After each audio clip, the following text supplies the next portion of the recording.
If you've been standing on that hillside, you might have missed it. Because it probably would have felt like something other than victory in the moment. It would have felt like departure, guaranteed. You remember when you were a kid and you had to leave Grandma and Grandpa's house?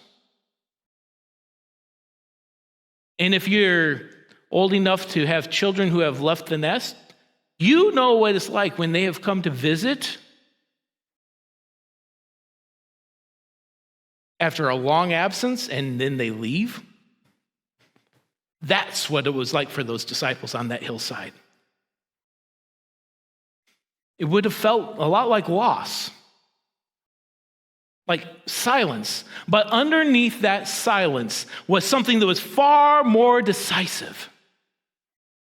Something very real was taking place. And that's why Paul says in Ephesians 4:8, that's why the scriptures say, when he ascended to the heights, he led a crowd of captives and gave gifts to his people.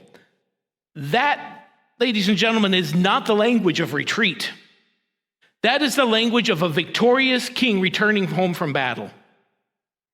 The risen Messiah is not just floating up into heaven, flying off into history.